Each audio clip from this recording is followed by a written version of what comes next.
제시옵스 운동 여러분 만나 뵙게 되어서 대단히 반갑습니다. 다시 한번 인사합시다. 만나 뵙게 되어서 반갑습니다. 저는 고려신학대학원의 기동연 교수입니다. 제가 오늘 점심때 우리 원장님과 또 여러 교수님들하고 식사를 하면서 약속을 한 게 있습니다. 설교할 때마다 고려신학대학원에 대해서 5번은 언급을 해야 된다. 그런 조건으로 점심을 사주었어요. 그래서 내가 지킬 수 있을지는 잘 모르겠지만 노력은 해보겠습니다 하고 그렇게 하고 왔습니다. 제가 고려신학대학원의 기동연 교수입니다. 두 분 이야기했습니다. 그죠? 고려신학대학원은 세 번째 거요. 여러분들의 대표 간사님을 비롯해서 간사로 섬기고 있는 여러 목사님들의 모교이기도 합니다. 고려신학대학원의 영문을 하면은 어떻게 되겠습니까? 네 번 했죠, 그죠? 영문을 하면 어떻게 되겠습니까? 영문으로 하면 Korea Theological Seminary입니다.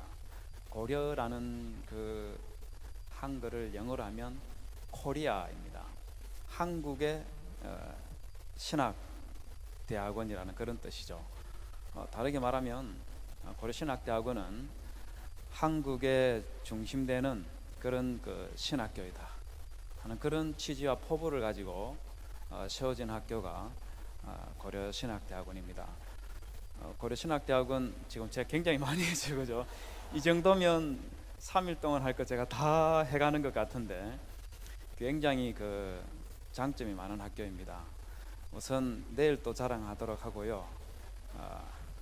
한 가지만 딱 말씀드리면 우리 고려신학대학원에는 신랑감이 좋은 신랑감이 무지무지하게 많습니다. 자매 여러분 환영합니다. 많이 오십시오.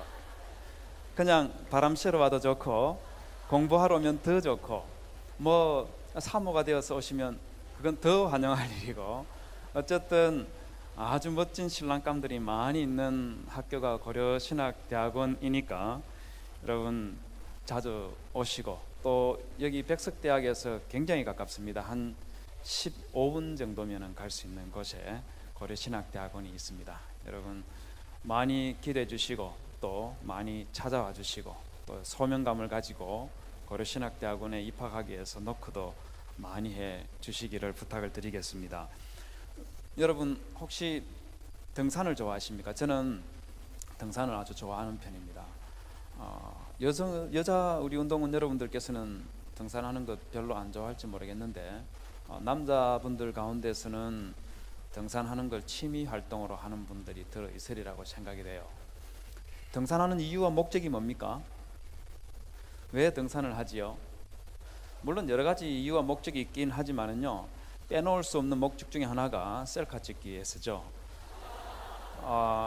인터넷에 뒤져보니까 어떤 이 남자분은 왜 저러는지 모르겠는데 겨울에 한라산 꼭대기에 올라가서 저 겨울에 옷을 저리 벗고 사진을 꼭 찍어야만 되겠습니까? 남자 여러분들 그럴 필요 없는 거 아닙니까? 옷을 입고 찍어도 얼마든지 기념사진이 될 텐데 한겨울엔 눈 위에서 저렇게 위에 옷을 벗고 사진 찍는 이 수컷들의 건성이 도대체 뭔지는 잘 모르겠어요. 저 여자분도 기념사진을 찍고 있는데 저 마인드가 조금 저도 난감한 그런 생각이 들어요. 왜냐하면 태극기 아래에서 저 등산 그 스틱을 들고 있는데 저게 이순신 장군의 칼인지 아니면 무슨 포즈인지 저게 참 난감한 그런 생각이 좀 들었어요. 어쨌든 우리가 등산하는 목적 중에 하나는 여기 올라왔었노라 하는 것을 남기기 위해서 또 새겨놓기 위해서 가는 게 아닌가 하는 생각이 들어요. 제가 옐로스톤을 여러분 한 2번 제가 갔다 왔는데요. 옐로스톤 동쪽에 가면은 아주 높은 그 산에 바로 정상 직전까지 승용차로 갈 수 있는 곳이 있습니다. 제가 거기 갔더니만은 이 만년설 위에 큰 바위 덩어리가 하나 있는데 그 바위 덩어리에서 아주 그 반가운 걸 하나 봤습니다. 그게 뭐냐면은요, 여기 보십시오. 뭐 같아 보입니까? 아무것도 안 보입니까? 저기 보십시오. 한글로 현영이라고 적혀 있더라고요. 현영. 저 현영이라는 자매가 썼는지 누가 썼는지 모르겠는데 너무너무 반가웠습니다. 야, 옐로우스톤에서 한국 낭자를 만난다는 거, 이거는 굉장히 특별한 일인데, 근데 저기다가 현영, 남자 친구가 이름을 새겨놓은 건지 아니면 현영이라는 본인이 쓴 건지는 모르겠지만, 이따금씩 우리들은 산꼭대기에 올라가서 큰 바위 덩어리가 있으면 거기에다가 자기 이름을 새겨놓고 오는 그런 사람들도 있더라고요. 산에 올라가는 목적들과 이유가 다양한데, 여러분 잔두이라는 사람 혹시 들어보셨습니까? 굉장히 유명한 사람인데요.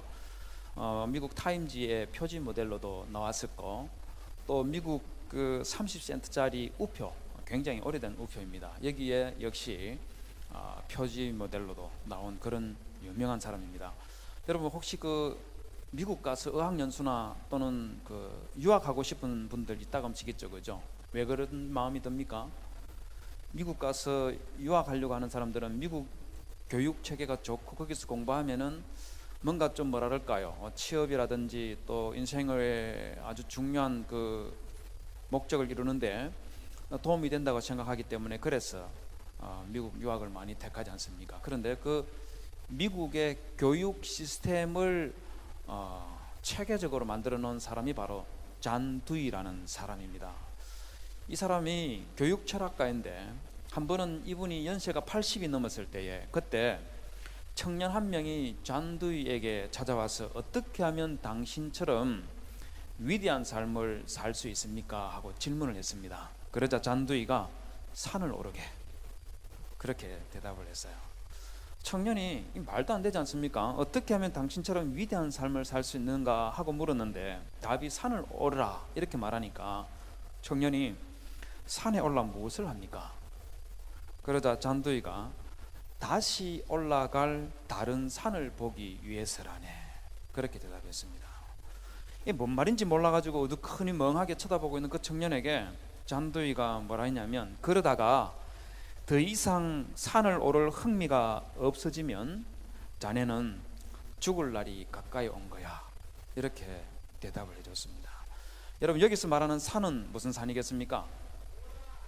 여기서 말하는 산은요, 다른 산이 그냥 우리가 실제로 오르는 그런 산을 두고 잔두이가 말하는 것이 아니고, 우리의 인생에서 여러분들이 10대 때부터 간직하기 시작했던 그 꿈과 그 인생의 목적을 두고 하는 이야기입니다. 잔두이의 말은 하나의 꿈과 목적을 이루고 나면 그것으로 인생의 모든 것들이 끝났다 이렇게 말하는 것이 아니라, 그 꿈과 목적을 하나 성취를 하면 그 다음에 새로운 또 꿈과 목적을 가지고 그것을 이루기 위해서 또 산을 오르는 것이고, 그 꿈이라는 그 산을 말입니다.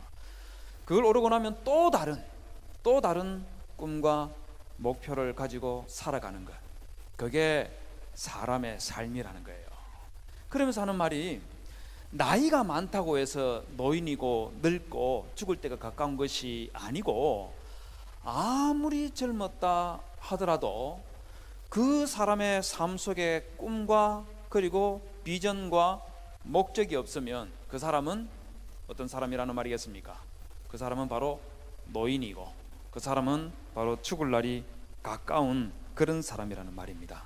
그런데 아무리 좋은 꿈을 꾸고 아무리 좋은 목표를 가지고 비전을 가지고 그것을 이루면서 살아간다 하더라도, 여러분 길 대신 예수 그리스도 안에서 그 꿈과 비전과 목적을 이루지 않으면 그 꿈은 개꿈에 지나지 않습니다.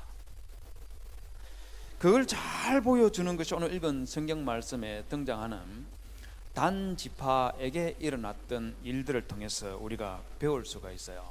여러분 사사기 18장 1절에 보면 그때에 라는 말이 나오죠. 그때에 이스라엘에 왕이 없었고 단 지파는 그때에 거주할 기업의 땅을 구하는 중이었으니 이는 그들이 이스라엘 지파 중에서 그때까지 기업을 분배받지 못하였음이라 는 말씀이 있어요. 여기서 말하는 그때가 언제이겠습니까? 여기서 말하는 그때가 언제이겠습니까? 사사시대, 오늘 읽은 말씀이 사사기 후반부에 있으니까 사사시대 후반부에 일어난 일일까요? 아니면 언제쯤 일어났을까요? 여러분, 지금 사사기 18장에 기록되어 있는 이 말씀들은 사사시대 후반부에 일어난 일이 아니고 사사시대 초반보다도 더 나아가서 여호수아가 가나안 정복을 하던 시기 후반부에 일어난 일입니다. 사사기 18장 27절에서 29절에 보면 단 자손이 라이스에 이르러 거기 가는 백성을 만나 칼날로 그들을 치며 그 성읍을 불사르고 그들의 조상 단의 이름을 따서 그 성읍을 단이라 하니 라는 말씀이 있어요. 여러분, 이 말씀 여호수아 19장 47절에 보면 똑같은 말씀이 기록되어 있습니다. 보십시오. 단 자손이 올라가서 레센을 저수지하여 칼날로 치고 그 조상 단의 이름을 따라서 레센을 단이라 하였더라. 도시 이름이 다르죠, 그죠? 우리 사사기에서는 라이스라고 했고 여호수아에서는 레센이라고 했는데 이름이 다른 것 같은 같은 도시를 두고 하는 겁니다. 우리식으로 한다면 서울을 두고 이전에 한양이라고 불렀던 거 기억나시죠, 그죠? 한양으로 부르든 서울이라고 부르든 그런 이름을 두 개 유사한 이름을 가지고 있었던 그 한 도시를 단 지파 사람들이 정복하는 그 내용을 여호수아 19장 47절에 기록해 놨는데 사사기 18장은 여호수아 19장 47절에 기록되어 있는 이 말씀을 확대해서 굉장히 상세하고 디테일하게 기록해 놓은 것이 사사기 18장의 일입니다. 17장부터 시작해서 18장까지 이어지는 내용이에요. 그런데 여기 보면 이 사사기 18장에 보면 이 단 지파 사람들이 여호수아 가나안 정복기 후반부에 굉장히 특별한 일을 했습니다. 이 특별한 일이 무엇이냐면 이 단 지파 사람들은 자신의 목표를 세우고 그것을 이루는 그런 아주 특별한 모습을 보여주는 것이 바로 18장에 기록되어 있는 내용이에요. 그런데 이렇게 특별한 일을 하고 특별한 꿈과 비전을 이루는 그런 모습을 단 지파 사람들이 보여줬지만, 그러나 안타깝게도 단 지파 사람들은 가서는 안 될 길로 갔다가 역사 속에서 사라지는 그런 안타까운 일이 일어난 그 사건이 기록되어 있는 곳이 바로 사사기 18장입니다. 그런데 사사기 18장에 기록되어 있는 단 지파의 사람들의 이 모습들을 보면 마냥 비판만 할 만한, 비판 소리를 들을 만한 그런 내용들만 있는 것이 아니고 아주 좋은 점 두 가지가 기록이 되어 있어요. 그게 그 중에서 첫 번째가 무엇이냐면 이 단 지파 사람들은 잔두이가 말했던 것처럼 하나의 목표를 이루면 또 다른 목표를 세워서 그 비전을 이루어가는 그런 비전이 뚜렷한 그런 사람들이었습니다. 19장 47절에 보면 단 자손의 지경이 더욱 확장되었으니 라는 말씀이 있는데, 이 말씀은 무슨 말이냐면요, 한마디로 말해서 여호수아가 단 지파에게 가나안 땅에서 이 단 지파가 살아갈 땅을 줬어요. 그리고 단 지파 사람들이 그것을 점령을 했습니다. 그런데 그 다음에 더욱 확장되었다는 말이 뭐예요? 주어진 것을 쟁취하고 그 다음에 또 다른 목표를 세워 나가는 그런 모습을 보여줬다고 말하는 것이 여호수아 19장 47절입니다. 여러분, 잔도이가 한 말을 보십시오. Arriving at one goal, 하나의 목적지에 도달하는 것은 is the starting point to another, 다른 한 골을 향하여서 출발하는 지점이라고 이렇게 말했는데, 바로 이 단 지파 사람들이 그런 모습을 보여줬다는 겁니다. 여러분, 저는 생각하기에 우리 SFC 운동원 여러분 모두가 건강하고 바르고 좋은 꿈과 비전과 목표를 가지고 살아가야 된다고 생각을 합니다. 철딱선이 없고 말이에요, 황당하고 좀 터무니없는 그런 꿈 말고 정말 건강하고 누가 봐도 이 사람은 예수쟁이답다 하는 그런 꿈과 비전을 가슴에 품고 살아가야 됩니다. 제가 네이버 지식인에서 인생의 목표를 검색을 해봤더니만요, 어떤 사람이 저는 보아랑 결혼하는 게 제 인생의 목표인데 어떻게 해야 이룰 수 있을까요? 이런 걸 올려놨더라고요. 댓글로 답을 달아난 것을 쭉 보니까 참 재밌었습니다. 인생의 목표를 바꾸어 보아요. 팬클럽 고위 간부가 되어 보아요. 뭐 보아랑 비슷한 외모의 여친을 구해서 성형 수술을 시키고 그 상태에서 춤과 노래 연습, 일본어, 영어 등을 시켜 보아요. 뭐 이래놨더라고요. 또 한 사람은요, 뭐 엑소의 뭐 변백현이라는 친구가 있다면서요. 그 친구랑 결혼하는 게 인생의 목표인데 뭐 어째요, 소설처럼 SM 들어가서 막 섹시한 척하면서 오빠를 유혹해요 뭐 이러니까 댓글로 꿈 깨세요, 다시 태어나세요, 환생하세요, 동물로 태어나지 않게 조심하고 뭐 이렇게 해놨더라고요. 이런 철없는 그런 인생의 목표 말고 말입니다. 인생의 이런 목표 말고, 여러분 누가 봐도 여러분들이 인생의 꿈과 목표를 이야기했을 때 이 사람은 예수 믿는 청년답다 하는 그런 꿈 말입니다. 그런 꿈을 가져야 된다는 거예요. 여러분, 저는 생각하기에 단지파가 가지고 있었던 꿈과 이 비전이 일단 시작은 저는 굉장히 바람직하고 좋았다고 그렇게 생각을 합니다. 왜 그러냐면요, 단지파 사람들이 분배받았던 땅을 보면 참 좋은 땅을 분배받았습니다. 앞에 보시는 지도에 나오는 것처럼 동그라미 표시 안에 있는 저것이 단지파가 분배받은 땅인데요, 땅은 그렇게 넓지를 않아요. 그런데 이 당시 이스라엘 백성 12지파 중에서 어떤 지파들에게 분배해줬던 땅들은요, 저렇게 보시는 것처럼 그야말로 풀 한 폭이 제대로 자랄 수 없는 그런 사막으로 되어 있는 산들 있지 않습니까? 이런 산들을 분배를 받았기 때문에 농사를 지을 수가 없었어요. 기껏 비가 조금 올 때 그때를 이용해서 목축을 뭐 할 수 있는, 그 방목 정도 조금 할 수 있는 그런 상태였는데 반해서 단지파 사람들이 분배받았던 땅은요, 앞에 보시는 것처럼 여전히 우리나라보다는 비가 강수량이 아주 우리보다 훨씬 적었지만, 그러나 평야에다가 그리고 농사를 얼마든지 지을 수 있는 그런 땅을 분배를 받았습니다. 뿐만 아니고 당연히 목축도 할 수 있는 그런 땅이죠. 근데 이런 땅을 분배받았었기 때문에 제가 생각하기에는 이 정도면 만족하다, 이런 마음을 가질 수 있을 것 같은데, 단지파 사람들은 거기에서 멈추지 않고 그 땅을 정복하고 나서 나는 다 이루었다 이렇게 생각하고 주저앉아 있는 것이 아니라 그들의 지경을 확대시켰다는 겁니다. 왜 확대시켰냐면, 사실 이 단지파 사람들이요, 그 당시 가나안 땅으로 들어가던 이스라엘 민족 각 지파의 인구를 쭉 보면은요, 이 단지파는 유다 지파가 제일 인구가 많았었고, 그 다음으로 많은 지파가 단지파였습니다. 그런데 단지파가 분배받은 땅을 보십시오. 땅이 커 보입니까? 작아 보입니까? 작아 보이죠. 땅이 작으니까 우리 자손들이 이 땅 안에 살기에는 좁다는 생각이 들었기 때문에 그들의 지경을 넓혀간 거예요.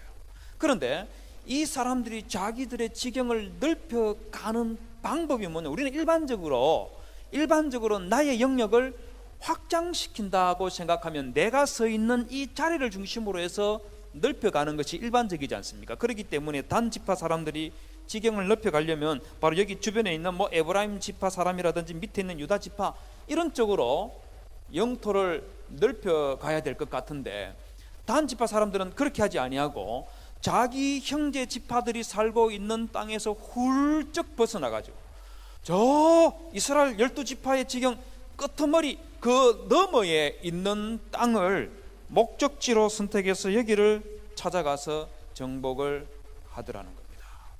여러분, 대단하다는 생각 들지 않습니까? 그 당시에 이스라엘 12지파들 말입니다. 단지파를 빼고 나머지 지파들은요, 그들에게 자기들에게 분배해준 땅들 그거 제대로 정복 못했어요. 제대로 정복 못하는 것으로 끝난 것이 아니고, 그 정복 못한 그 민족들이 오히려 이스라엘 백성들에게 영향을 끼쳐서 문화적으로 영향을 끼치고 또 신앙적으로 영향을 끼치고, 그러다 보니까 사사기 2장 12절에 기록되어 있는 말씀처럼 주변에 있는 민족들의 신들을 따라가 버리는 그런 모습을 보였기 때문에 하나님으로부터 아주 큰 진노를 살 수밖에 없는 그런 형편에 있었습니다. 그런데 단지파를 보십시오. 단지파 사람들은요, 자기들에게 분배해줬던 그 땅을 정복하는 것으로 끝나는 것이 아니라 오히려 자기 형제 지파들하고 갈등 일으킬 것 없이 그들의 영역에서 벗어나가지고 아예 독창적인, 그 당시 이 이스라엘 다른 지파 사람들은 생각해보지도 못했고 상상하지도 못했던 그런 목표와 이상과 꿈을 세우고 그쪽에다가 자기들의 영역을 확장시켜 가버리더라는 겁니다. SFC 운동은 여러분, 저는 여러분들도 이런 종류의 꿈과 비전을 가져야 된다고 생각합니다.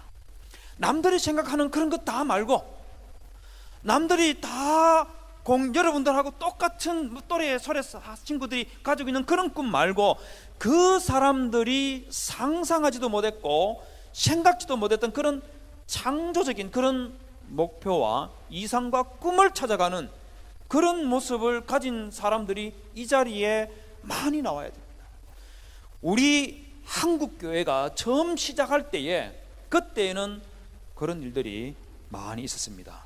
과거 우리 기독교가 우리 조선 땅에 들어왔을 때 한번 생각해 보십시오. 그 당시에는 상상할 수 없는 그런 일들을 만들어냈던 그 사람들이 우리 기독교의 여러분들의 선배들입니다. 생각해 보십시오.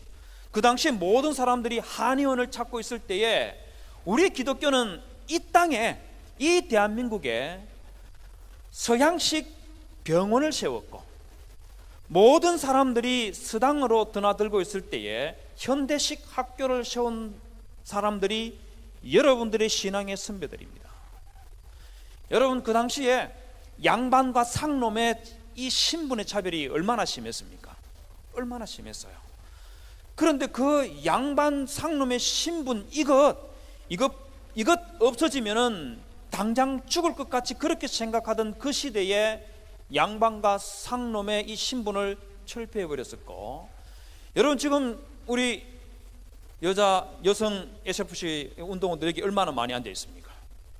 보니까 이 SFC 위원장하고 부위원장 이런 분들 이 남녀 차별을 없애기 위해서 확 없앴다고 하던데, 제가 보니까 전부 다 남자들만 위원장, 부위원장 이래 돼 있길래 이게 이 남녀 차별을 폐지한 건지 아니면 심화시키는 건지 조금 제가 좀 헷갈리기도 하던데, 내년에는 이 여자 운동원 여러분들이 본부장부터 시작해서 모든 것들을 장악하는 그런 일들이 좀 있었으면 좋겠다는 생각이 들어요. 그래 할 수 있겠습니까? 이 대답이 이렇게 시원찮아서 어떻게 합니까? 그렇게 할 수 있겠어요? 우리 여성 운동원 여러분들이 내년에는 이 SFC 대학생 대회의 본부장과 부본부장들이 싹 다 차지하는 그런 일이 있기를 부탁을 드리겠습니다. 여러분, 남녀 차별이 여러분 지금부터 100년 전에 이 땅에 얼마나 극심했는 줄 아십니까? 그때 우리 기독교는 남녀 차별을 과감하게 무너뜨려 갔던 그런 분들이 우리 한국 땅에서 세워졌던 우리 기독교, 우리 예수쟁이들 선배들의 걸어갔던 발걸음입니다. 여러분, 우리나라 최초의 서양식 의사, 한국인 의사가 누군지 아십니까? 누군지 아세요? 여러분, 1908년 6월에 한국 최초의 서양 의사 7명이 탄생했는데, 그 중에 한 명이 누구냐면 제종원이라는 책에서 또는 드라마에서 여러분들 봤었으리라고 생각되는데 박서양이라는 사람입니다. 이 박서양이라는 사람이 신분이 백정입니다. 백정. 여러분, 백정이 뭔지 아십니까? 몇 년 전에 로스앤젤레스 타임즈에서요, 한국 바베큐 레스토랑을 소개한 적이 있는데, 여기 보시면 그 바베큐 레스토랑 이름이 뭐냐면 강호동 백정, 그렇게 나왔을 때, 제가 강호동 씨로부터 광고 어떻게 청탁받고 그래 하는 게 아니고, 여기 보시는 것처럼 강호동 백정, 이게 뉴욕 로스앤젤레스 타임즈에 소개가 됐어요. 여러분, 그런데 여러분, 여기서 말하는 이 백정이 뭔지 아십니까? 백정은요, 고기 파는 사람을 백정이라고 말하는 것이 아니고 소를 잡는 사람들이 백정입니다.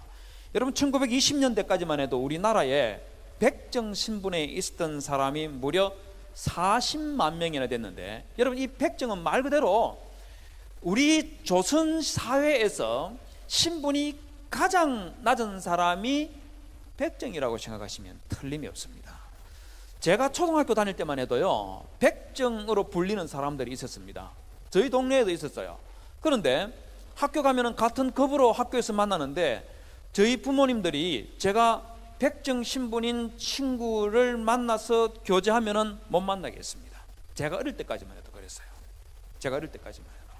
그런데 이 백정 신분이었던 박서양, 그 사람에게 에베슨과 사무엘 머라는 사람이 세브란스 병원을 만들고 나서 그 당시에 의사가 전부 다 서양인으로 되어 있으니까 이거 이래서는 안 되겠다. 언제까지 서양 의사가 와서 조선 사람들을 치료할 거냐, 이러지 말고 한국인 의사를 키우자고 그렇게 작심을 하고 의사 요원을 키우는데, 그때 그 중에 한 명이 누구였냐면 백정 출신이면서 예수 믿기 시작했던 박봉출이라는 사람의 아들 박서양입니다. 백정의 자식을 교육을 시켜서 대한민국의 첫 번째 1호 의사로 만들었던 것, 그게 바로 우리 기독교 옛 선배들의 삶의 모습이었어요. 여러분 앞에 있는 이게 뭔지 아시겠습니까?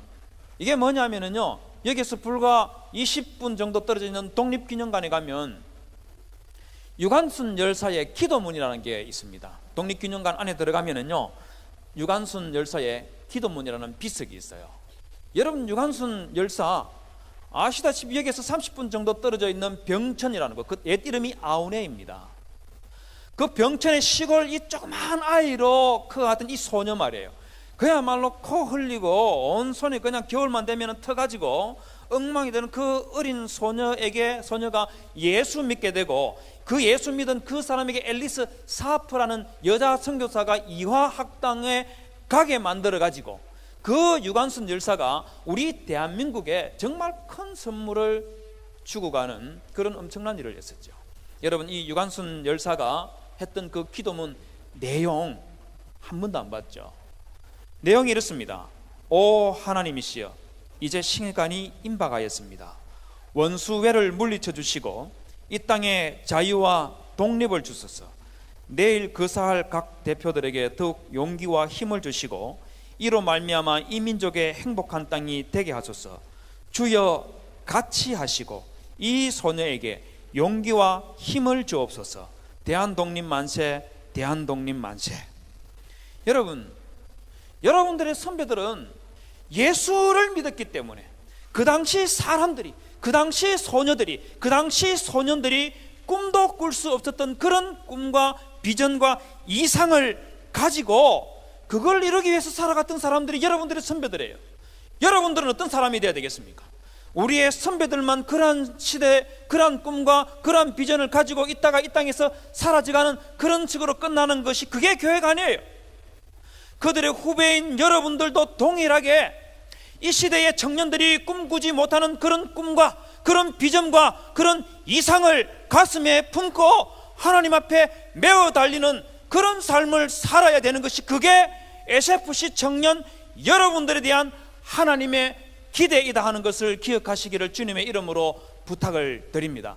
대한민국의 미래뿐만 아니고 한국 교회의 미래를 위해서 여러분들 중에서 여러분들 친구들이 다 가려고 하는 그런 의대, 여러분들의 친구들이 다 가려고 하는 그런 법대, 여러분들의 친구들이 다 가려고 하는 그런 이과, 그런 데 말고 여러분 우리 고려신학대학원에도 좀 오십시오.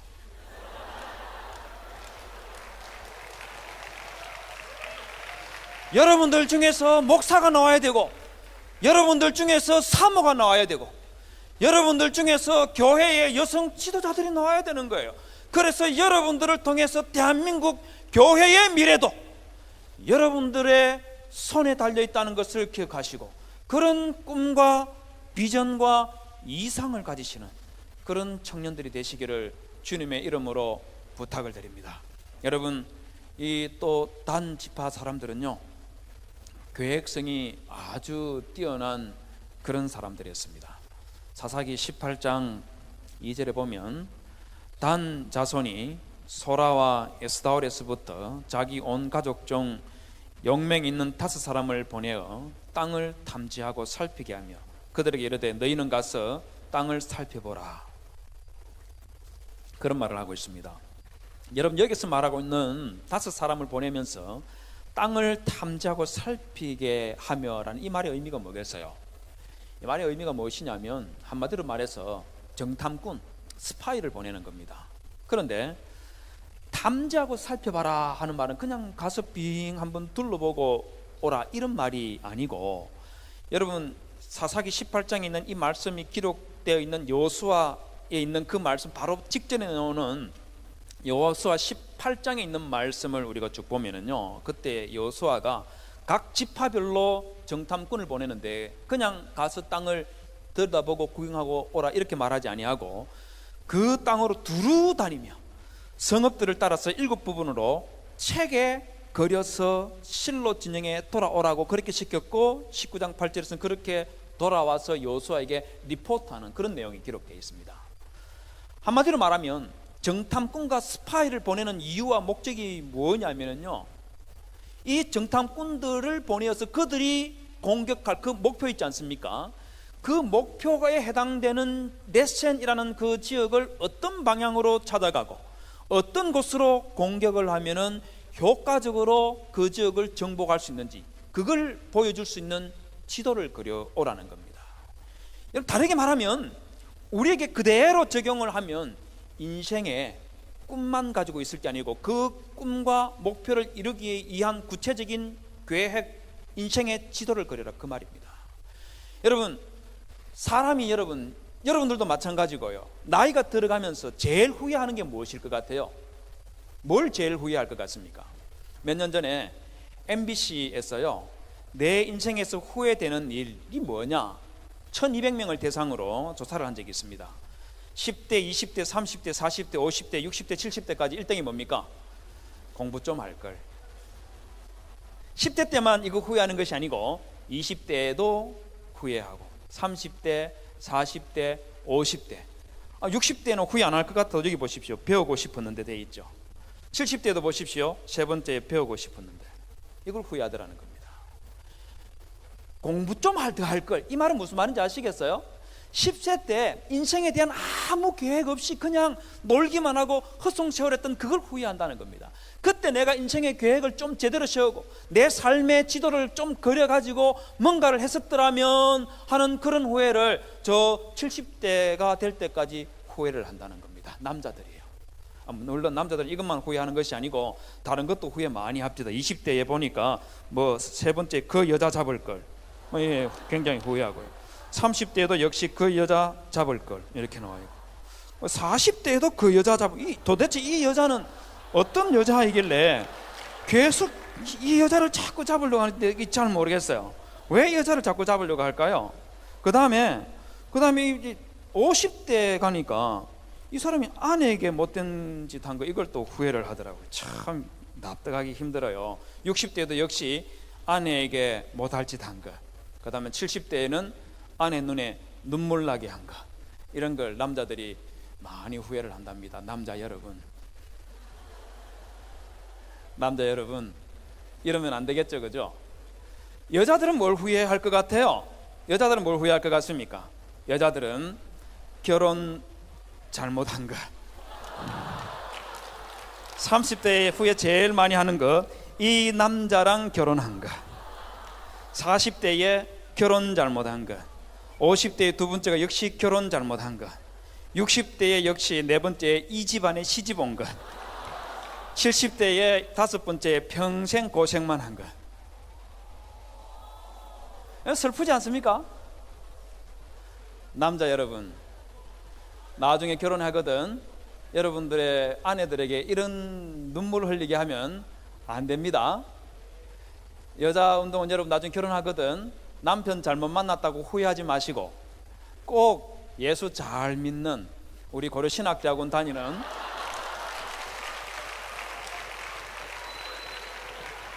그런 분들 좀 만나시기를 부탁드리겠습니다. 그런데 말이에요, 남자뿐만 아니고 여자들도 뭘 그렇게 후회하느냐면 10대, 20대, 30대, 40대 1등이 뭡니까? 하나같이 공부 좀 할 걸, 공부 좀 할 걸, 공부 좀 할 걸. 50대에도 5번째 보십시오. 공부 좀 할 걸. 60대에 2번째 배우고 싶었는데 70대 1번이 배우고 싶었는 데였습니다. 하나같이 뭘 의미할 것 같습니까? 내가 젊었을 때에 내 인생의 꿈과 비전을 가지고 그것을 이루기 위해서 계획성 있는 삶을 살지 않았다 하는 것을 후회하는 것이 바로 공부 좀 할 걸 이렇게 나타나는 거예요. 여러분, 그렇기 때문에 여러분들이 지금 20대 이 나이에 여러분들의 인생의 미래를 생각하면서 여러분들이 꿈과 이상과 비전을 가지고 그걸 이루기 위해서 내가 어떻게 살아갈 것인가, 인생의 지도를 그리지 않으면 여러분 50대, 60대, 70대에 가서 여러분 인생 전체를 후회한다는 것을 기억하십시오.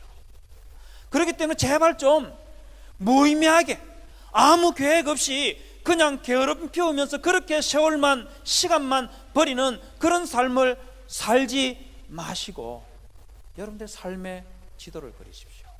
단지파 사람들이 그린 인생의 지도가 어땠을 것 같습니까? 단지파 사람들이 그린 지도 어땠을 것 같아요? 앞에 보시면 이 지도는요, AD 150년, 그러니까 지금부터 약 1900년 전에 그려진 이집트의 톨레미라는 왕이 로마 황제에게 그려바친 지도입니다. 이 지도 보시면 저 지도 바깥 부분으로 이상한 것들이 있죠, 그죠? 뭐가 있습니까? 사람 얼굴들이 이렇게 있죠, 그죠? 사람 얼굴들이 있습니다. 사람 얼굴들이 쭉 지도 주변에 둘러가면서 있죠. 뭐 하는 거겠습니까? 저 얼굴들이 누구이겠어요? 저 얼굴들이 누구겠습니까? 톨레미 왕일까요? 톨레미 왕이 아니고 로마 제국의 황제의 얼굴을 저렇게 그려놨습니다. 왜 그려놨겠습니까? 지구의 지도를 그리고 황제의 얼굴을 딱 그리면서 이 세상의 모든 것은 바로 케사르, 가이사 당신의 것입니다 이러면서 아부를 하는 거예요. 아부는 바로 이렇게 해야 된다 하는 것을 톨레미 왕이 확실하게 보여주는 그런 지도라고도 말할 수가 있겠죠. 이런 거는 본받을 필요가 하나도 없습니다. 그런데 여러분, 이 지도가요, 사람 얼굴을 이렇게 쭉 그려놨는데 그 다음에 지도를 보면 여기 지중해 연안을 쭉 보면 지중해 연안은 아주 잘 그려놨어요. 정말 지금 현재 지중해 연안만큼 거의 정확하게 그려놨습니다. 근데 나머지는 아니긴 하지만 지중해만큼은 잘 그려놨어요. 하지만 여러분, 이 톨레미가 그린 지도, 이 지도하고 지금 인터넷에서 제공되는 그 지도하고 비교하면 어떨 것 같습니까? 어떨 것 같아요? 제가 정말 할 일이 없어가지고 김일성, 김정일 뭐라고 불러야 되겠습니까? 이 분들이 묻혀있는 금수산 궁전이 어딘지를 인터넷에서 찾아보려고 다음 지도에서 찾아보니까 제공이 안 되더라고요. 네이버에 들어가도 역시 안 나오고, 그래서 어떻게 하면 한번 볼 수 있겠나 하고 생각하던 끝에 구글 지도에 들어가니까 금수산 궁전이 저렇게 위치가 정확하게 나오면서 아주 세밀한 지도를 제공을 하더라고요. 제가 깜짝 놀랐습니다. 구글에서는 북한 지도도 이렇게 완벽하게 공급이 되네.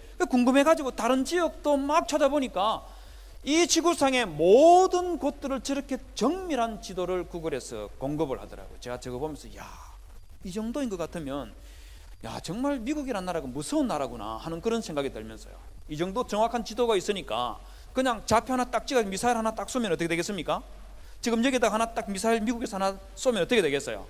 뭐 생각할 거 뭐 있으면 그냥 가만히 죽어주면 되지. 뭐 나가고 자식할 것도 없어. 그냥 가만히 앉아서 죽어주면 딱 됩니다. 근데 여러분, 이 지도하고 톨레미가 그렸던 이 지도하고 한번 비교해 보십시오. 톨레미가 그린 지도 같습니까? 지도 같지 않습니까? 이건 지도도 아니에요.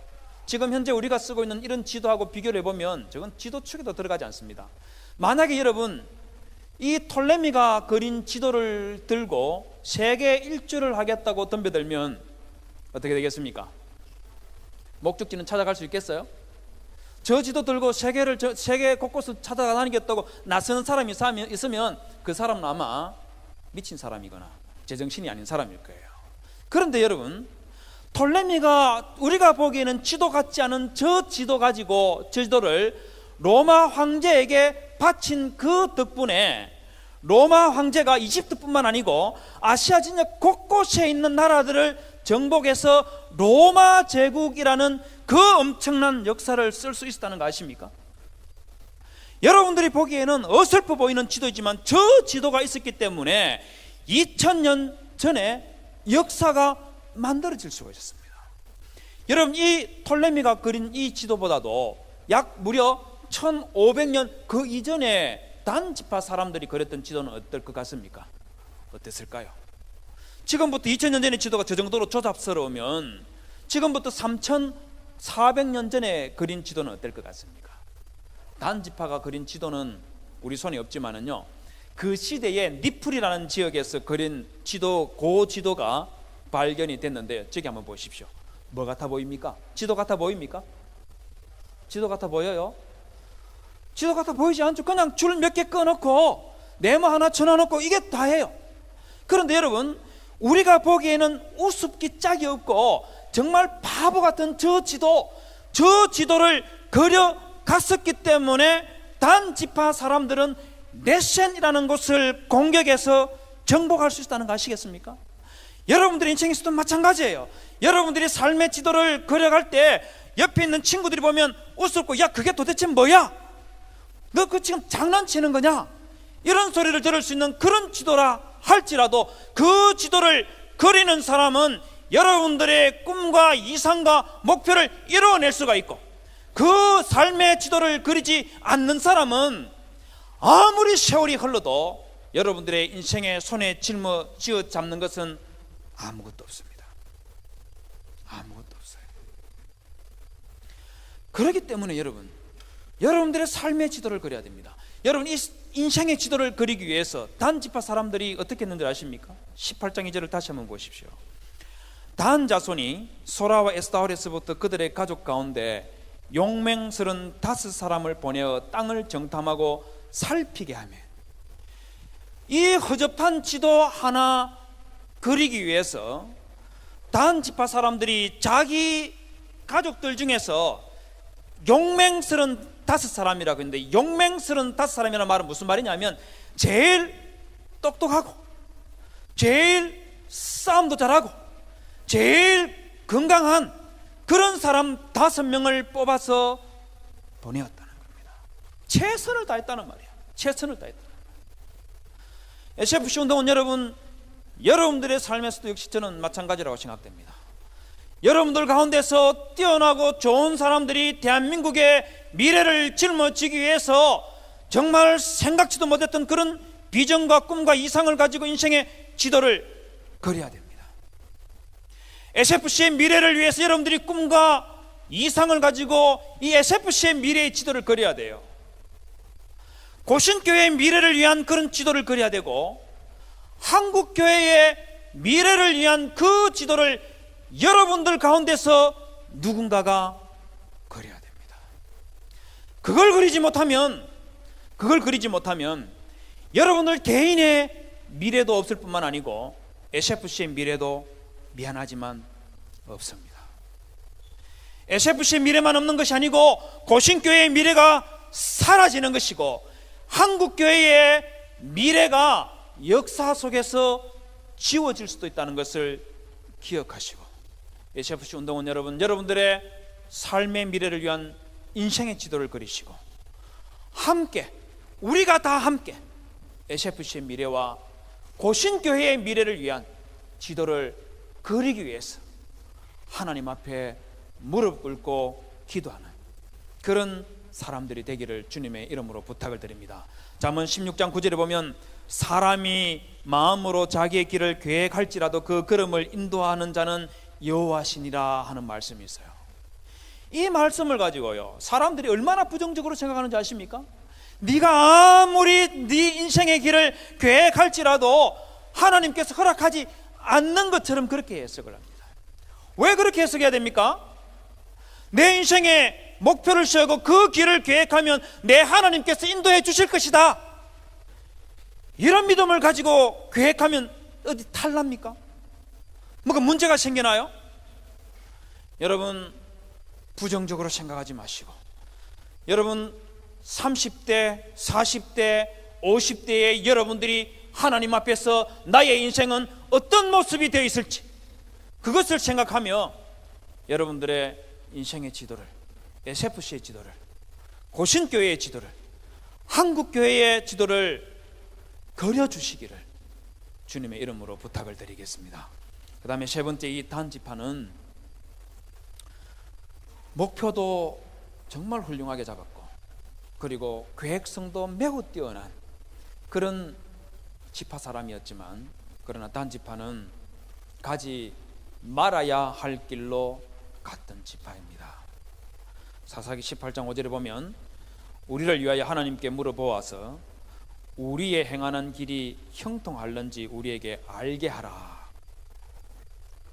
그들이 길을 가기는 갔고 하나님께 우리의 행하는 길이 형통할는지 물어보는 그런 일도 했지만, 그러나 이들은 가서는 안 될 그 길로 그들의 목표를 이루기 위해서 걸어갔습니다. 저는 여러분 자동차 드라이브 하는 것을 굉장히 좋아합니다. 제가 유학할 때 미국 대륙 넓지 않습니까? 그죠? 저 미국 대륙 보스턴에서부터 시작해서 저 로스앤젤레스까지 굉장히 먼 거리입니다. 저 거리를 2번을 왕복을 했던 경험을 가지고 있습니다. 별로 안 놀라시네요, 여러분. 이게 아무것도 아닙니까? 대륙 횡단 이런 거 여러분들 들어나 보셨습니까? 미국 어학연수 가면 제일 하고 싶어 하는 게 뭔지 아십니까? 대륙 횡단. 그걸 저는요 미국 유학하는 동안에 3번을 했습니다. 한 번은요 시카고에 감사합니다. 이런 식으로 반응을 해줘야지 뭔가 하는데, 한 번은 여기 있는 이 시카고에서 라스베이거스까지 거리가요 무려 2,800km 되는데, 여기를 25시간 만에 달려간 적이 있습니다. 2,800km를 25시간 만에 달려간다. 그야말로 한잠도 안 자고 그냥 그대로 시카고에서 운전대를 딱 붙들고 출발해가지고 중간중간에 10분씩 쉬고 저녁 먹고 하는 그런 시간도 있었지만은요, 그냥 그대로 라스베이거스까지 갔습니다. 그냥 해 뜨기 전에 도착할 수 있었는데 24시간 안에 도착하면은 좀 너무 미안할 것 같아서 해 뜨기를 기다렸다가 해가 뜨는 장면을 보면서 라스베이거스 안으로 쓱 차를 몰고 들어갔던 그런 적이 있습니다. 제가 왜 이렇게 긴 장거리 여행을 한 번씩 하느냐 하면은요, 저는 이렇게 운전하면서 먼 거리의 목적지를 정해놓고 달려가는 것을 저의 인생의 여정과 비슷하다고 그렇게 생각하고 한 번씩 달립니다. 무슨 말이냐면, 목표를 정해놓고 내가 저기까지 내가 계획하고 생각한 그 시간 안에 도달할 수 있는지 한번 해봐야 되겠다. 그래서 거기까지 정말 힘들고 고통스럽지만 말입니다, 마침내 거기까지 도달해내면 그걸 통해서 나에게 주어진 인생 말이에요. 그 인생도 내가 이렇게 인내하면서 끈기 있게 달려가서 목표한 그 지점에 이룰 수 있을 거다 하는 그런 마음에 뭐랄까요, 마음을 다잡기 위해서 그렇게 해보는 거예요. 여러분들 혹시 미국 갈 일 있거든 대륙횡단 한번 도전해 보십시오. 한 일주일 정도 하면은 갈 수 있습니다. 물론 미친 척하고 밤낮으로 달리면 한 3일은 걸립니다. 저처럼 완전히 돌아버리면 이틀이면 갈 수도 있습니다. 그런데 여러분, 저런 먼 거리의 목표 지점을 정해놓고 달려갈 때 꼭 기억해야 될 게 있어요. 그게 뭐냐면, 목적지도 바르게 잡아야 될 뿐만 아니고 이 목적지로 가기 위해서는 바른 길로, 그리고 정확한 길로 가야만 된다는 겁니다. 바른 길, 정확한 길로 가지 않으면 목적지에 제대로 도착할 수도 없을 뿐만 아니고 고생만 잔뜩 하게 되는 것이, 그게 자동차 드라이브에서만 일어나는 일이 아니고 우리의 인생에서도 동일하게 마찬가지입니다. 여러분, 단지파 사람들이요, 정말 안타깝게도 그들의 지파의 민족의 목표를 세우고 계획을 세우는 것 다 좋았지만, 그러나 이 사람들은 가지 말아야 될 길을 가는 바람에 이스라엘 역사 속에서 단 지파는 이제 이 사건을 끝으로 역사 속에서 소멸되어 버립니다.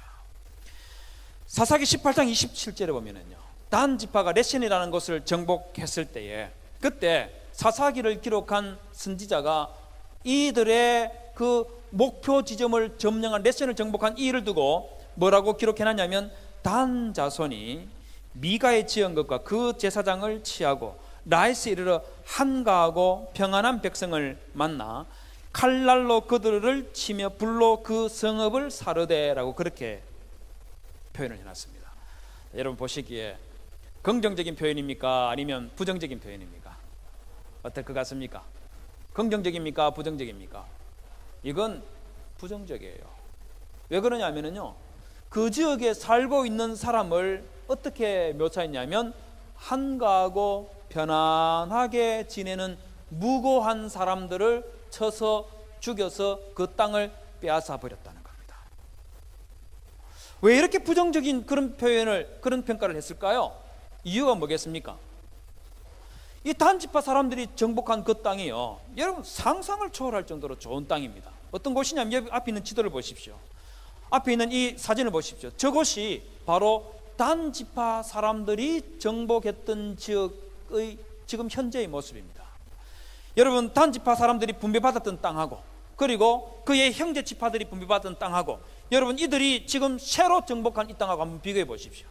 어떻습니까? 정말 너무 좋다는 생각 들지 않습니까? 그들이 처음 분배받은 땅하고 형제들이 분배받은 땅들은요, 비도 제대로 오지 않고 사막에 가까운 그런 지역이었지만 단지파 사람들이 새로 정복한 그곳에는 물도 많고 나무도 무성하게 자라고 짐승들도 많이 있고 정말 그야말로 금수강산이 바로 이런 것이 아닐까 하는 그런 생각이 들 정도로 정말 좋은 땅입니다. 여러분, 이런 땅 정복했으면 웬만하면 우리 박수 쳐줘야 되는 거 아닙니까? 그런데 박수 쳐주는 것이 아니라 그 사람들이 정복한 그 내센의 정복 그 일을 두고 매우 부정적으로 평가를 했다는 겁니다. 왜 그랬을까요? 왜 그랬을까요? 그 이유는 단지파 사람들이 가서는 안 될 길로 갔기 때문입니다. 즉 다르게 말하면 단지파 사람들은 신앙의 원칙을 저버리고 오직 목표, 오직 목적, 오직 꿈, 오직 비전, 그것만 바라보고 달려가느라 가서는 안 될 길을 걸어가 버린 거예요. 하나님께서 그들에게 말씀하신 신앙의 원칙을 전부 다 저버리는 그런 삶을 살았기 때문에 결국은 꿈은 이루었는지 모르지만 그들은 역사 속에서 사라져 버린 겁니다. 사사기 18장 30절에 보면은요, 단 자손이 자기를 위하여 그 새긴 신상을 세웠고 모세의 손자 게르손의 아들 요나단과 그 자손은 단 지파의 제사장이 되어 이 백성이 사로잡히는 날까지 이르렀더라, 그렇게 말하고 있습니다. 이게 무슨 말이냐면 딱 한마디로 말하면 단 지파 사람들은 우상을 하나님을 대신해서 우상을 세웠고, 그리고 요나단이라는 레위 청년 한 사람은 그 우상의 제사장이 되었다, 그 말입니다. 여러분, 이 말씀이 무슨 말이냐면 이 말씀의 배경이 되는 것이 사사기 17장부터 18장까지인데요 17장에서 18장 있는 내용 보면 이 시대의 말입니다. 단 지파뿐만 아니고 레위 지파 사람들뿐만 아니고 그 당시에 살았던 일반 평신도에 이르기까지 전부 다 제정신들이 아니었어요. 사사기 17장 1절에서 3절에 보면 미가라는 사람이 있는데 이 미가의 어머니가 대단한 사람이었습니다. 왜 대단한 사람이냐면요, 이 미가라는 사람의 어머니에게 은이 1100개가 있었다고 그렇게 기록하고 있습니다. 여러분, 이 은 1100개가 어느 정도냐면요, 여러분들이 1년 동안 벌어들이는 연봉이 있지 않습니까? 이걸 110년 동안 모으면 은 1100개가 됩니다. 어마어마하게 많은 돈이에요. 어마어마하게 많은 돈이에요. 이 은 1100개, 여러분 삼손과 데릴라 아시죠? 그죠? 블레셋 사람들이 삼손을 죽이기 위해서 삼손을 장악하기 위해서 데릴라를 유혹했었지 않습니까? 포섭을 했었지 않습니까? 그때 블레셋 사람들이 데릴라에게 돈을 주겠다고 약속했습니다. 얼마 주기로 했는지 아시겠습니까? 사사기 16장 4절에 보면 데릴라에게 은 1100개를 네게 줄게, 은 1100개 준다는 이 말에 데릴라가 미쳐버렸습니다. 자기 사랑하는 삼손 그냥 그대로 죽음으로 몰아넣었던 그런 일을 일으킨 액수가 은 1100개예요. 이 돈을 미가의 어머니가 가지고 있었어요. 이게 정말 대단한 거죠. 왜냐하면 그 당시에 가나안 정복 기회라고 했으니까 남자들은 전쟁을 치르기 위해서 막 나가고 없었기 때문에 아내들이 가정을 돌보고 있는데 이 미가의 어머니는 얼마나 대단했는지 그런 분위기 속에서 무려 은 1100개나 소지하는 벌어들이는 그런 수완이 있었던 사람이라는 겁니다. 그게 대단하죠. 그런데 이 어머니가 돈을 잃어버렸는데 그 돈을 훔쳐간 사람이 미가였습니다. 미가의 어머니가 이 돈 은 1,100개를 잃어버리고 얼마나 욕을 하고 저주를 하는지, 여기서 말한 이 저주는요, 그냥 저주가 아니고 누군지 몰라도 잡혀가면 내가 반드시 죽이겠다고 하는 그런 다짐을 하는 그런 저주가 여기서 말하는 저주의 의미입니다. 그런 저주를 하니까 이 미가가 이 말을, 이 저주를, 어머니의 저주를 듣고, 야, 이러다가 진짜 인생 망치는 거 아닌가 하는 이런 두려움이 들어가지고 은 1,100개를 어머니에게 되돌려줍니다. 그러자 이 미가의 어머니가 뭘 하는지 아십니까? 뭘 하느냐면 3절에 보십시오. 은 1,100개를 돌려주니까 그 어머니가 뭐라고 하느냐면, 내가 내 아들을 위하여 한 신상을 새기며 한 신상을 부어 만들기 위해서 내 손에서 이 은을 여호와께 거룩히 드리노라, 그렇게 말했습니다. 하나님께 드린다 이렇게 말했는데, 하나님께 드리면서 이 미가의 어머니는 뭘 만들고 있냐면 우상 2개를 만들었어요. 우상 2개를 만들었어요. 여러분, 이쯤 되면 미가의 어머니의 신앙의 상태가 어떻는지 충분히 짐작할 수 있겠죠, 그죠? 입으로 여호와를 불렀지만 그러나 그 삶의 모습은 우상을 2개씩이나 만들어버리는 이런 행동을 했으니까 미가의 어머니가 돈 어떻게 벌었겠습니까? 어떻게 벌었겠어요? 바르고 정직하게 벌었겠습니까? 돈을 벌었겠습니까? 아니면 도덕과 윤리, 신앙 그냥 다 팽개쳐버리고 오직 돈만 벌면 된다 하고 미친 듯이 돈을 벌었겠습니까? 어땠을 것 같아요?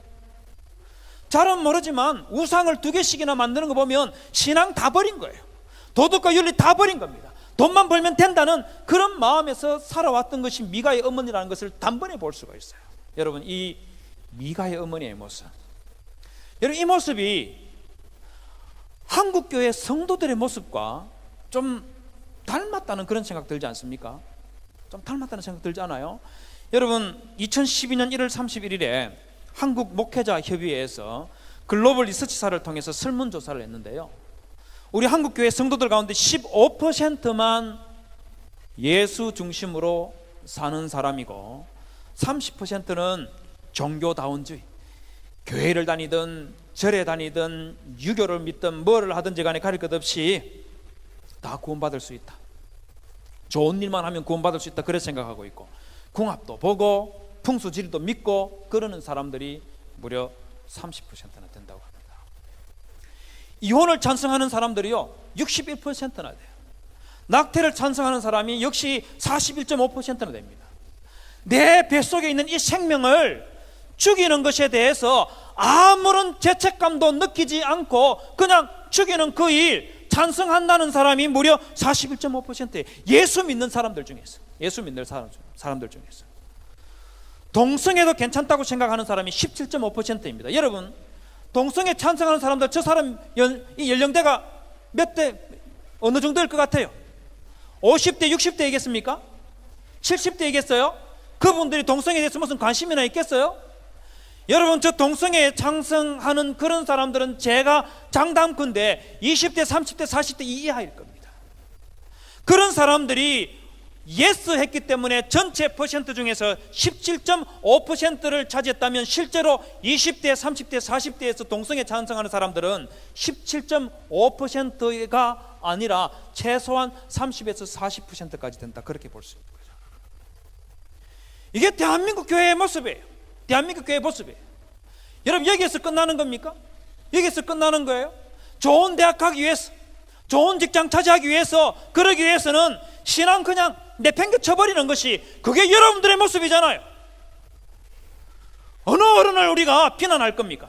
내 모습 자체가 돈 좀 벌 수 있다고 생각하면, 좋은 대학 갈 수 있고 좋은 직장 얻을 수 있다 하면 교회에 그냥 빠져버리는데, 하나님의 말씀 무시해버리는데, 신앙 버려버리는데, 그게 우리들의 모습이지 않습니까?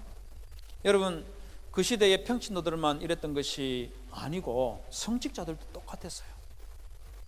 사사기 16장 6절 이하에 보면은요, 7절 이하에 보면 유다 베들레헴, 예수님께서 태어났던 그 유다 베들레헴 있지 않습니까? 물론 예수님이 태어나셨던 그때보다는 무려 1400년 그 이전이긴 하지만 그 유다 베들레헴에 살고 있던 레위인 성직자 한 사람이 미가의 집 근처를 지나가다가 미가가 그 사람을 봤어요. 딱 보니까 레위 사람인 겁니다. 당신 어디 가느냐 물어보면서, 너 우리 집에 와서 나와 함께 가면서 나를 위하여 아버지와 제사장이 되라. 무슨 말이겠습니까? 미가의 어머니가 미가를 위해서 만들었던 신상, 우상 2개 있죠, 그죠? 그것을 섬기는 제사장이 되라고 요청을 했습니다. 그러면서 이 미가가 이 레위 성직자에게, 우리 식으로 말하면 목사님이죠, 그 목사님에게 연봉 드릴게요 하고 제안을 했습니다. 얼마 줄 겁니까? 언 10개와 옷 한 벌 주겠다고 그렇게 약속했습니다. 그 말 듣고 이 레위 청년이 받아들였어요. 여러분, 언 10개, 미가의 어머니가 잃어버렸던 언 1100개하고 언 10개하고 한번 비교를 해보십시오. 언 10개, 작은 돈은 아니겠지만 미가의 어머니가 잃어버렸던 언 1100개하고 비교하면 언 10개는 이건 돈도 아니지 않습니까? 그런데 언 10개 이것 때문에 우상의 제사장이 되겠다고 미가의 제안을 받아들여 버렸습니다. 여기에 멈추지 아니하고 레위기 18장 19절에 보면 단 지파 사람들이 레센으로 이주해가면서 이 레위 청년을에게 당신 미가라는 이 한 사람의 집에서 제사장, 우상의 제사장 노릇하지 말고 우리 지파 사람들이 미가의 우상 가지고 갈 건데 너 우리랑 같이 가서 우리 이 한민족의 제사장이 되는 게 어떠냐 이렇게 말하니까 너무너무 좋아하면서 오케이 하고 따라가 버렸습니다. 좀도둑의 제사장이 되는 것보다 갱단의 제사장이 되는 것이 훨씬 더 좋다고 판단하고 따라가 버렸어요. 여러분, 미친 거 아닙니까? 미친 거 아니에요? 그런데 이렇게 우상의 제사장이 되겠다고 덜렁 따라간 이 사람이 누군지 아십니까? 사사기 18장 30절에 보면 단 자손이 자기를 위하여 그 새긴 신상을 세웠고 모세의 손자 게르손의 아들 요나단과 그 자손은 단 지파의 제사장이 되어 이렇게 말했습니다. 여러분, 이 청년, 레위 청년이 누구의 손자라고요? 모세의 손자입니다. 여러분들이 알고 있는 바로 그 모세의 손자가 기껏 언 10개 때문에 이스라엘 민족의 신앙의 기둥이었던 그 모세의 손자가 언 10개 때문에 신앙이고 나발이고 그냥 다 버려버린 거예요. 여러분, 이게 이 당시의 레위 청년 성직자의 모습이었어요. 여러분, 한심하다는 생각 들지 않습니까? 한심하다는 생각 들지 않아요? 비극적인 일이죠. 그 몇 푼 되지도 않은 그 돈 때문에 할아버지와 아버지와 우리 조상 대대로부터 내려오던 그 신앙을 저버리고 내 인생 내가 산다면서 지 갈 길로 닦아버려. 여러분, 이 사람들만 이랬던 것이 아니고 단지파 사람들도 역시 마찬가지였습니다. 5절에 보면 그들이 그에게 이르되 청하건대 우리를 위하여 하나님께 물어보아서 우리의 행하는 길이 형통할는지 우리에게 알게 하라 이렇게 말하고 있습니다. 여러분, 우리의 길이 형통할는지 하나님께 물어보는 것, 저는 이건 참 바람직한 일이라고 생각해요. 그렇지 않습니까? 아니, 꼭 하나님께 묻지 않더라도 내 스스로 한번 생각해 봐야 되겠죠. 내가 걸어가고 있는 이 인생길이 정말 바른 길인지, 정말 내가 이 길을 걸어가는 것이 잘하는 건지 여러분 좀 고민 좀 해야 되는 거 아니에요? 여러분, G.O.D 아시죠? 그죠? G.O.D 4집 타이틀곡이 뭔지 아십니까? 너무 옛날 사람이라서 잘 모릅니까? G.O.D 4집 타이틀곡이 길입니다. 길인데 가사가 참 제가 마음이 들더라고요. 내가 가는 이 길이 어디로 가는지, 어디로 날 데려가는지, 그곳은 어딘지 알 수 없지만 오늘도 난 걸어가고 있네. 제가 한번 불러드릴까요? 제가 고려신학대학원 교수만 아니면 제가 불러드릴 수가 있는데 제가 고려신학대학원 교수이다 보니까 고려신학대학원을 욕먹을까봐 그래서 차마 제가 불러드리지 또 3번 했습니다. 그죠? 여러분, 참 가사 의미 있다고 생각들지 않습니까? 나는 왜 이 길에 서 있나? 이게 정말 나의 길인가? 이 길의 끝에서 내 꿈은 이루어질까? 고민해야죠. 노래만 부르지 마시고 내가 가는 이 길 끝에서 내 꿈이 이루어지는 길인지 고민해야죠. 그런데 G.O.D의 길 마지막 부분이 정말 저는 인상적이었어요. 나는 왜 이 길에 서 있나? 이게 정말 나의 길인가?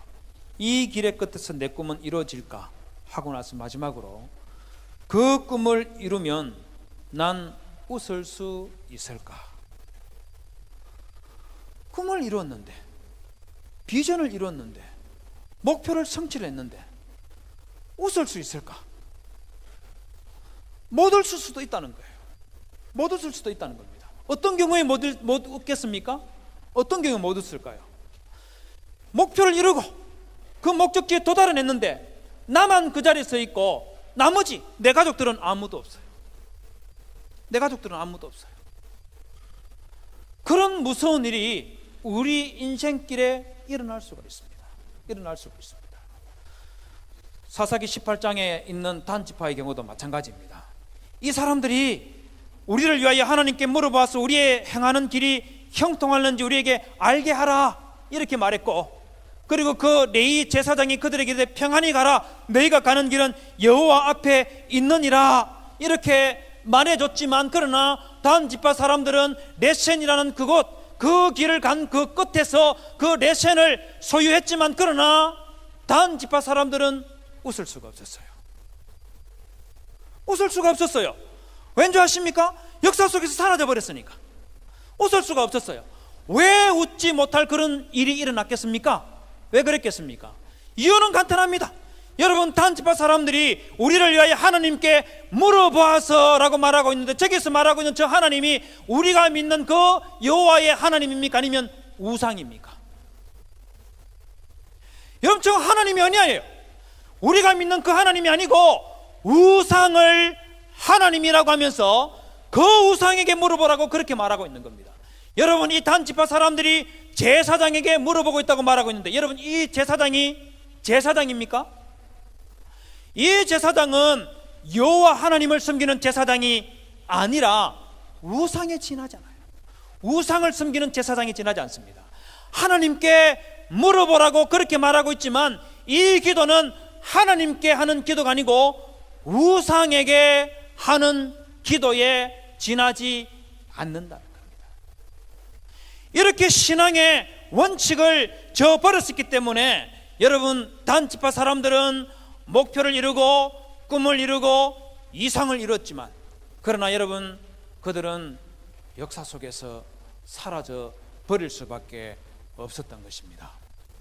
SFC 운동원 여러분, 여러분들의 인생에서는 어떻게 될 것 같습니까? 여러분들은 30대, 40대, 50대가 되었을 때, 지금 여러분들이 가지고 있는 그 꿈과 이상과 비전이 무엇인지 모르지만 그것을 이뤘을 때에 여러분들은 웃을 수가 있습니까? 웃을 수가 있어요? 여러분들이 웃고자 한다면, 그러면 가야 될 길을 찾아가야 되는 거예요. 그 가야 될 길이 무슨 길이겠어요? 신앙의 원칙을 지키며 그 길로 나아가면 여러분들은 꿈과 비전과 이상을 이루고 그 길 끝에서 웃을 수가 있을 거예요.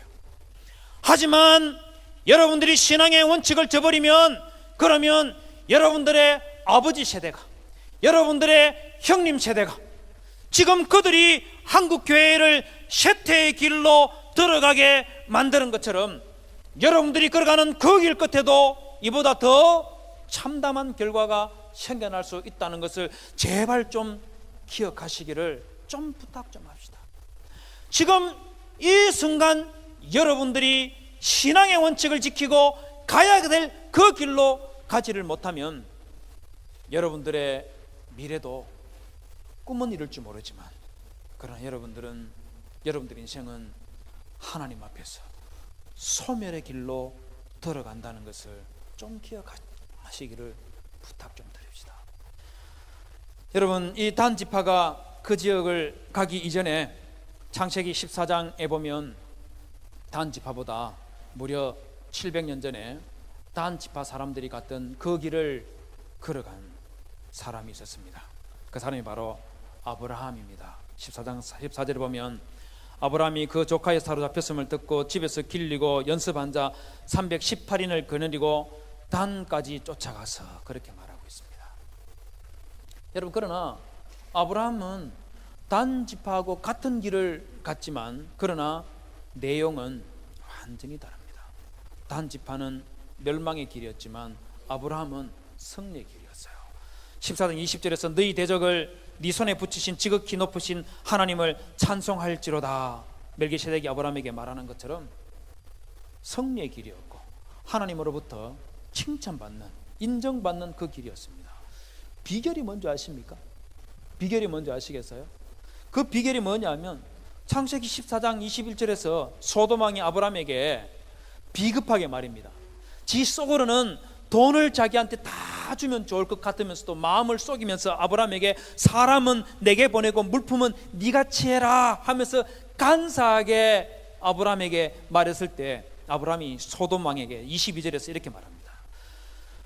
아브라함이 소돔왕에게 이르되 천지의 주제이시요 지극히 높으신 하나님 여호와께 내가 손을 들어 맹세하노니 네 말이 내가 아브라함으로 치부하게 하였다 할까요? 네게 속한 것은 실 한 오락이나 들매끈 한 가닥도 내가 가지지 아니하리라. 여러분, 여기에 두 가지 말씀이 담겨져 있는 것 눈치채시겠습니까? 하나는 무엇이냐면 아브라함은 천지의 주제시요 지극히 높으신 여호와 하나님께 내가 손을 들어 맹세하노니라는 말씀에서 볼 수 있는 것처럼 아브라함은 전적으로 하나님 중심의 삶을 살면서 자기 조카를 되찾아오기 위해서 단까지 갔었다는 것을 보여주고 있습니다. 여러분, 어디 단까지 가는 그 일만 그렇게 했겠어요? 아브라함의 모든 삶이 천지의 주제시요 지극히 높으신 하나님 여호와께 내가 손을 들어 맹세하노니라는 말씀 속에서 볼 수 있는 이런 신앙의 원칙과 원리 중심으로 살았다는 것을 보여주는 것이죠. 여러분, 두 번째는 뭔지 아시겠습니까? 네게 속한 것은 실 한 오락이나 들매끈 한 가닥도 내가 가지지 아니하리라 이렇게 말하는 것에서 볼 수 있는 것처럼 너의 소유, 나의 그 더러운 돈, 1원도 나는 취하지 않는다 하는 그런 깨끗한 양심과 그야말로 정의롭고 바른 그런 삶을 추구했던 것이 아브라함이라는 것을 보여주고 있습니다. 여러분, 한번 생각해 보십시오. 이 소돔왕을 비롯해서 그쪽 지역을 정복하고 공격해서 재물을 빼앗아가던 그 메소포타미아 사람들이 빼앗아가던 그것들을 되찾아왔을 때에 아브라함이 되찾아왔던 그 재물이 얼마나 많았을까요? 얼마나 많았을까요? 한번 생각해 보십시오. 아마 이 강당을 가득 채울 수 있을 그런 정도의 엄청난 재물이었을 거라고 생각합니다. 여러분, 태산과 같이 잔뜩 쌓이는 그 재물을 눈앞에 두고도 마음에 조금도 동요를 일으키지 않으면서 네 거라면 실 하나라도, 신발끈 하나라도 나는 쳐다보지도 않겠다 하는 그런 불의하고 더러운 돈은 나는 쳐다보지도 않겠다는 그런 마음을 가지고 있는 이 아브라함, 하나님 앞에서 살아가겠다고 말하고 있는 이 아브라함, 여러분, 이 아브라함이 바로 여러분들의 모습이 되기를 주님의 이름으로 부탁을 드립니다. 여러분, 이 아브라함과 같은 삶을 살기 위해서 SFC 운동은 여러분, 우리 제발 좀 하나님 중심으로 좀 살아봅시다. 말만 SFC 운동이라고 하지 말고 성경 중심으로 좀 살아봅시다. 말만 교회 중심이라고 말하지 말고, 그리고는 온통 그냥 내 하고 싶은 것 다 하는 그런 인생 사는 것이 아니라 말 그대로 교회 중심으로 살아가는 그런 참된 신앙을 회복해서 한국교회의 미래와 SFC의 미래를 당당하게 짊어지고 미래를 향해서 걸어가는 그런 청년 여러분들이 되시기를 주님의 이름으로 부탁을 드립니다. 여러분들의 그 꿈과 이상과 비전, 그걸 이루기 위해서 삶의 지도를 그리십시오. 그리고 가지 말아야 될 길을 가지 말고 가야 될 길을 걸어가기 위해서 하나님께 무릎 꿇고 기도하는 그런 청년들이 되시기를 주님의 이름으로 부탁을 드립니다. 여러분, 그 길 가려면 어떤 길로 가야 되는지 아시겠습니까? 고려신학대학원으로 오는 겁니다. 청년 여러분, 저의 말을 웃음으로 받아들이지 마십시오. 한국교회의 미래는 바른 목사 한 명이 태어나는 데서 시작되는 겁니다. 목사 한 사람이 레이 청년처럼 더러워지고 돈에 눈물고 성에 눈물고 권력에 눈물면 교회는 무너지는 겁니다. 여러분들 가운데서 깨끗한 신앙과 믿음을 가진 그 청년들이 목사가 되어서 SFC뿐만 아니고 고신교회와 그리고 한국교회를 짊어지고 앞으로 50년을 여러분들이 짊어지고 나아가 주시기를 주님의 이름으로 부탁을 드리겠습니다. 이 말씀 생각하면서 우리 한번 기도합시다. 여러분, 우리가 우리의 날들을 옛날같이 새롭게 하여 주옵소서 하고 이 한 주간 하나님 앞에 기도하기로 되어 있습니다. 우리가 왜 다시 새롭게 되어야 됩니까? 왜 새롭게 되어야 됩니까? 우리가 잘못된 꿈과 잘못된 목표와 비전을 가지고 있었기 때문에 그렇지는 않습니까? 우리가 하나님 앞에서 바르고 참된 길로 걸어가지 않고 신앙의 원칙을 저버리고 그야말로 돈에 눈물어서 좋은 대학 가기 위해서, 좋은 직장 얻기 위해서 그렇게 우리 살았기 때문에, 그래서 한국교회가 이렇게 된 것 아닙니까? 그래서 우리는 지금 다시 새롭게 되어기를 간구해야 되는 거 아닙니까? SF 청년 여러분, 우리의 모습을 다시 한번 돌아봅시다. 우리는 이 세상의 문화 속에서 너무너무 더럽혀져 있고 죄가 죄인 줄도 알지 못하고 악이 악인지도 모르고 우상이 우상인지도 모르고 그렇게 어리석음 가운데에 빠져 있습니다. 여러분, 하나님 앞에 우리가 다시 우리 자신이 새롭게 태어나기 위해서 예수 그리스도 안에서 꿈과 비전을 가지게 해달라고 기도하고 성경 가운데서 우리의 인생의 지도를 그리게 해달라고 기도하고 신앙의 원칙 속에 굳게 서게 해달라고 우리 이 시간 통성으로 한번 하나님 앞에 간절히 기도하겠습니다. 다 같이 기도하겠습니다.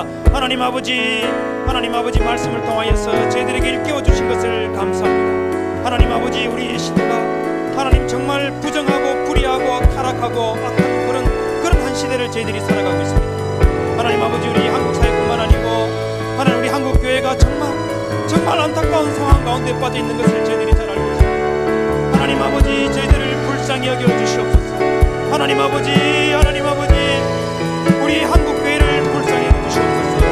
하나님 아버지, 우리 한국 교회가 죄악의 동아리 속에 빠져 있고 하나님 아버지, 우리 청년들이 불의의 세상 속에서 갈피를 잡지 못하고 아버지 하나님 방황하고 있는 것을 주님께서 아십니다. 하나님 아버지, 우리를 불쌍히 여겨 주시옵소서. 우리의 마음속에는 오직 돈만 보이고 우리의 마음속에는 오직 좋은 대학만 보이고 우리의 마음속에는 오직 좋은 직장밖에 보이지 않고 우리의 마음속에는 신앙이